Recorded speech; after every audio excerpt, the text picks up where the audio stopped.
Allez, c'est parti, petit unboxing du dernier DJI Pocket 4. Alors bien entendu, on va retrouver le DJI Osmo Pocket 4 avec son bel écran et ses nouvelles fonctionnalités. Vu que j'avais le 3 et que mon taf s'est fait de la vidéo, forcément il fallait que je passe au niveau supérieur. Il y a une meilleure qualité d'image, il me semble que le capteur est un peu plus gros aussi. On va retrouver un peu plus de colorimétrie, des meilleures fonctionnalités. Et celui-là, il est à 470. Alors, on va enlever tout ça. Ça, on va découvrir en même temps la Pocket. Et on va voir un petit peu ce qu'il y a dedans. Et je vais vous présenter aussi directement celui-là. C'est une petite option qui...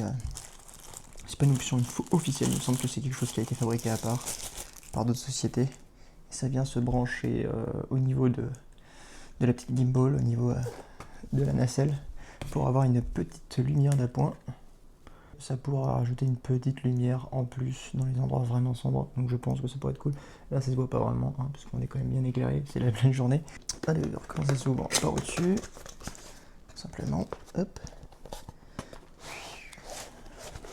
Et là c'est cool, pour la Pocket 3, déjà les feuilles elles étaient à l'arrache, donc on retrouve le petit sticker qu'on peut poser un peu n'importe où, mais je l'avais pas posé, donc ça retourne dans la Pocket. On enlève ça. Et on retrouve une petite pochette, plutôt cool. Une petite pochette de transport qui change. J'avais pas du tout vu la pochette, moi, parce que j'avais pas pris le pack avec le micro. J'avais juste la Pocket avec l'espèce de coque qu'il y avait à l'époque. Est-ce qu'on a la même coque là, cette fois-ci? Non, on n'a pas la même coque. Voilà, dedans, c'est bien rangé. Il y a des petites pochettes. Et on retrouve la Pocket telle qu'elle. Et oui, on retrouve pas une coque de protection. Donc... voilà, la différence notable, ça va être là-dessus, ça va être une sacoche de protection. Bon, a priori, je trouve ça pas plus mal. Au final, la coque, elle protégeait pas tant que ça des rayures, mais bon. La petite Pocket. Alors, on a encore quelque chose. Remove before use, forcément. On a les petits boutons en dessous. Petite protection ici aussi. Ah oui, c'est vrai, il y avait la protection de la nacelle. Voilà, ça. Donc voilà déjà la Pocket. On a eu un USB en bas, comme d'hab. Pour les extensions de batterie, on va retrouver ici sur le côté l'entrée de carte SD. Je vous lis le tuto. Appuyez deux fois, bascule entre le zoom x1 et x2. On a un zoom x2 natif, ça c'est pas mal. Double pression, passer rapidement au zoom x4. Ça doit peut-être pas être un zoom x4 natif, ça m'étonnerait fortement. Alterner entre orientation de prise, ça c'était ce que je faisais avant, de vue et paysage et portrait. Donc on tourne l'écran, on passe en paysage et on repasse en portrait. On a une bonne stabilité, comme d'hab. On va essayer de le passer en paysage.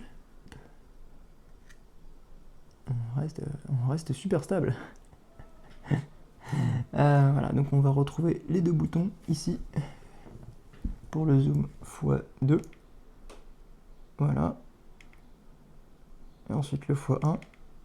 Et si on fait deux fois, on est en zoom x4, je suppose. Ça va être ça. Et une fois, on retourne en zoom x1. Pivote, voilà, mise sur hors tension, comme à l'époque. Et là, on va tout simplement connecter. Bien que c'est une petite batterie supplémentaire qui offre aussi un support pour les trépieds. Je l'utilise tout le temps avec ça. Petit bémol, ça ne rentre pas dans la sacoche. Vraiment très con de la marque. Faudra à chaque fois enlever. Ok, bon, super. On a une petite pression là. On accède au câble. Bon, seul petit bémol, on va dire, de ce DJI, c'est qu'il faudra à chaque fois que je le transporte, enlever ça, le mettre dans la petite sacoche sur le côté et glisser ça sur le côté là. Voilà. C'est beaucoup moins pratique à ranger. Et oui, on va avoir aussi une nouveauté du 4, c'est qu'on va avoir un connecteur à ce niveau là, permettre de mettre pas mal d'appareils qui utilisent la batterie.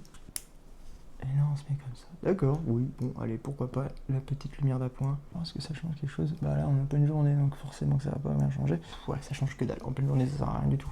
Mais en pleine nuit, je pense que ça servira un petit peu. J'espère que ce petit tour vous aura permis de voir un petit peu les différences rapides de ce petit unboxing. Allez, à plus tard.